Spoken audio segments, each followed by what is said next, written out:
With an ancient curse now broken, Thea Jenkins, the last mortal queen of Sealy, is forced to flee the cruel lands of Fairy and return home.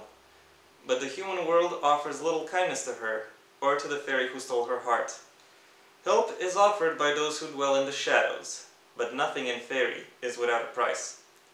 With a new king upon the Unseelie throne, and a would-be queen at her back, Thea must decide which path to take and who to trust, or risk losing everything. Oh, the woods are dark and wicked.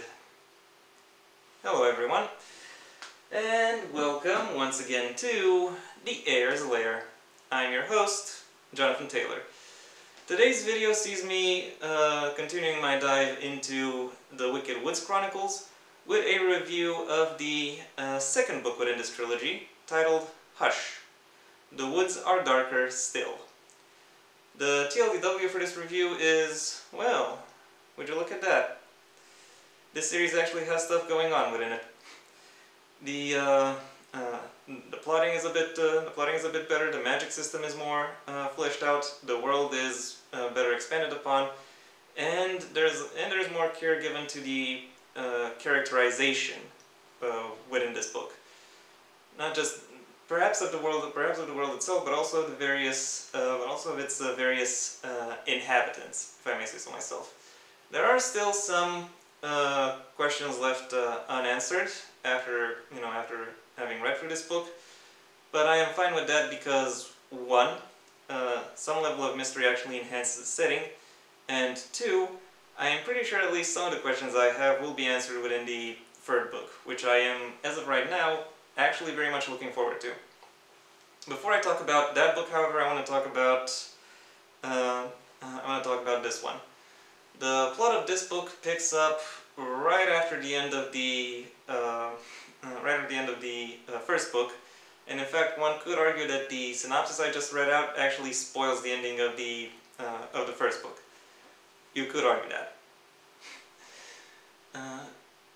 Anyway, the idea is that the main couple, Thea and Nathaniel, find themselves on the run once they discover just to what extent they are involved within the administrative power structures of the fantasy world, the world of the fairies, which is confusingly also called Fairy. Don't try not to think too much about it. While thinking about escaping their pursuers, they decide to take up a very different and very unlikely path. One which unfortunately also brings with it its own fair share of obstacles that the two of them have to overcome. I won't go into what these obstacles are because spoilers, but there are still some things I can say about this book. First of all, the plotting is very much improved. Lydia now has a better grasp of not just what these characters are after, but also how they might try to achieve their goals, and what kind of obstacles would stand in their way, or what kind of opportunities they would find to really in order to help them further their own goals. And speaking of obstacles and opportunities, the world building is improved as well. There is more care and more attention given to what it is that exactly fills out this world, and how not only the fantasy world interacts with the real world or the human world, but how the various elements of the fantasy world interact with each other as well. The first book had a very limited setting and number of perspectives, whereas with this book, the exploration becomes a much greater factor, and that allows for more opportunities to get to learn what it is about this world and about this setting that really characterizes it. it is a more interesting exploration of the story.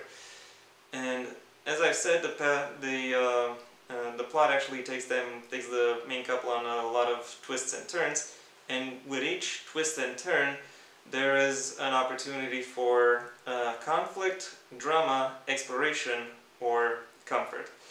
And Lydia knows just how to use each of these opportunities to create a very satisfying reading experience, if I may say so myself. There are also various set pieces or keystones within this tableau that she is mapping out that are given a lot more care and attention, and thereby emphasizing just how important they are, not just to the setting but also to the overall narrative. Also, to the overall narrative that the readers are following. Connected to that is also an expansion of the magic system, as readers are now more aware of what exactly power looks like and how it can be harnessed and how it can be used. And I have to say that makes for a very interesting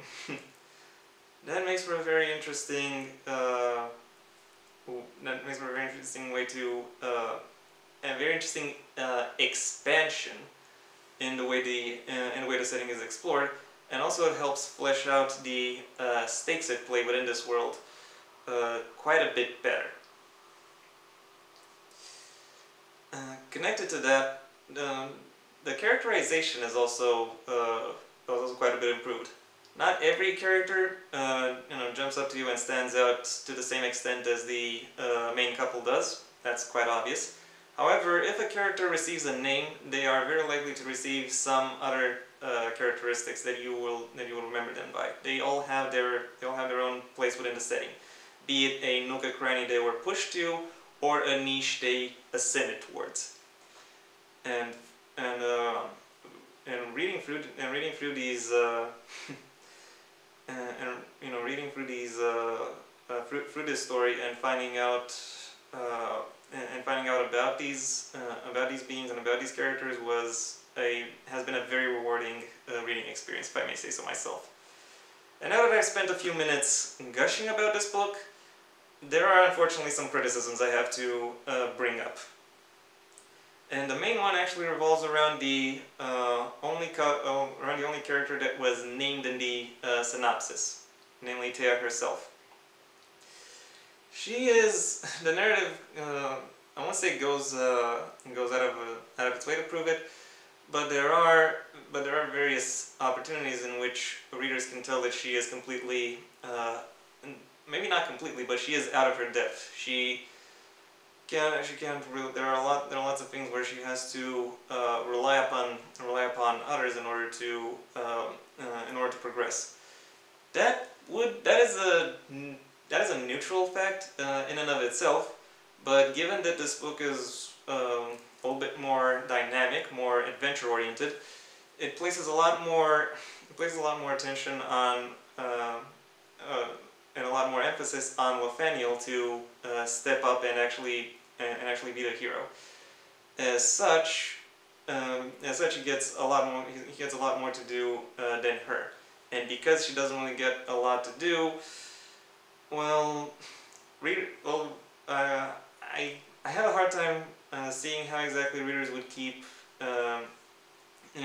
being invested in her and in her stories, if I may say so myself. That's not to say she doesn't get anything to do, but it really pales compared to what as I've said, Nathaniel gets to do, for one. And that unfortunately, for me at least, I personally at least would think it would sink the level of investment that perhaps various readers would bring to this story. The other thing I have to mention is the action scenes, and the fact that they are written, their quality is pretty mediocre overall. Some of them are done well, but others, especially when there is magic involved, yeah, Lydia has trouble really giving them the correct narrative weight. While events or circumstances are described, but they don't really have the same dynamic focus or attention that they really should have in order to stand out, which I have to say is very perhaps not very, but still quite unfortunate, especially when you consider that a lot of these magic-based action scenes also tend to overlap with high points within narrative tension. So when those come across as muddled and confusing, yeah, that is not a good look for your book. Overall, in spite of some setbacks, the Wicked Woods Chronicles second book is a very varied, still stands out as a varied and engaging piece of indie fantasy literature, with lots of moving parts that still work in unison and still manage to keep a reader's attention. My final rating for Hush, The Woods Are Darker Still is a 4 out of 5. Perhaps on the lower end, but still a 4 out of 5. And that was my review. Thank you for your attention. If you enjoyed it, well then please leave a like. Maybe even share this video wherever you think other people will like it as well. If you have anything you'd like to add either to the video, either the review or the book itself, that's what the comment section is for. And if you want to see when my next video gets released, well then please subscribe. Ideally also ring the bell or do whatever else YouTube will ask of you in order to keep you notified. My own book, Heir to the Empire Next Generation, is available at most major book retailers under a massive link in the description down below, right past all of my social media links, which I also suggest you check out, should you choose to. Until next time, I am Jonathan Taylor, and this has been The Heir's Lair.